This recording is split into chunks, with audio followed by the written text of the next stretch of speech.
दोस्तों अपन जीवन में कोई भी अगर नया काम सीखते हैं, कोई स्किल सीखते हैं, जैसे गाड़ी चलाना है, एक सर्जन को ऑपरेशन करना है, एक पायलट को हवाई जहाज उड़ाना है, या जीवन में कोई भी अपन नई स्किल सीखते हैं तो उसकी 4 स्टेज होती हैं जिनको अपने को जानना बहुत जरूरी है। कोई भी नया काम सीख रहे हैं अपन, गाना बजाना, कोई इंस्ट्रूमेंट बजाना, तो उसकी 4 स्टेज होती हैं। दोस्तों बहुत ही इंटरेस्टिंग है। सबसे पहले अपने को जो अपन जिस स्टेज में होते हैं उसको अनकॉन्शियस इनकॉम्पिटेंस बोलते हैं ना।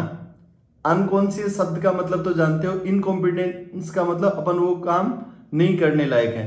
दूसरी जो स्टेज होती है वो कॉन्शियस इनकॉम्पिटेंस बोलते हैं। तीसरी जो स्टेज होती है उसको कॉन्शियस कॉम्पिटेंस बोलते हैं, और चौथी जो लास्ट स्टेज होती है उसको अनकॉन्शियस कॉम्पिटेंस बोलते हैं ना। तो दोस्तों ये जो शब्द है इनका क्या मतलब होता है ये मैं आपको बताने जा रहा हूं। जैसे सबसे पहले अपन को कोई काम सीख रहे हैं, जैसे पायलट बनने जा रहे हैं या डॉक्टर बनने जा रहे हैं, कोई सर्जन बनने जा रहे हैं, कोई सर्जरी सीखते हैं, जो पहली स्टेज होती है उसको बोलते हैं अनकॉन्शियस इनकॉम्पिटेंस। मतलब क्या होता है इसका मतलब बहुत ही इग्नोरेंस होती है इस कंडीशन में। ये एकदम इग्नोरेंस की स्टेज होती है और आदमी को खुद को भी ये नहीं मालूम, don't know that you don't know, मतलब मुझे कुछ भी मालूम नहीं होता उस चीज के बारे में कि क्या चीज है ये, है ना।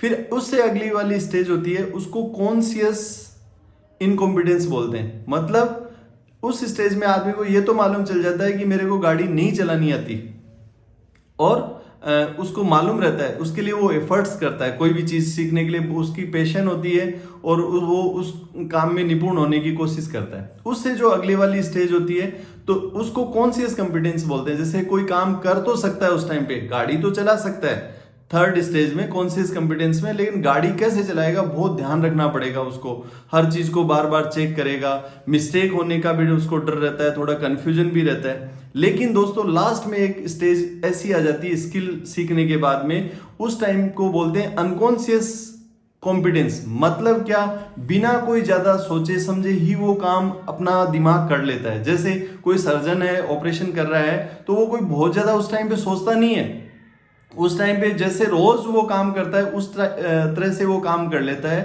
तो जैसे कोई ड्राइवर लंबे टाइम से प्रोफेशनल ड्राइवर है तो अपने आप गाड़ी चला लेता है, उसको बहुत ज्यादा सोचने की जरूरत नहीं पड़ती है कि मैं गाड़ी में ये गियर डालूं, इधर से चलाऊं।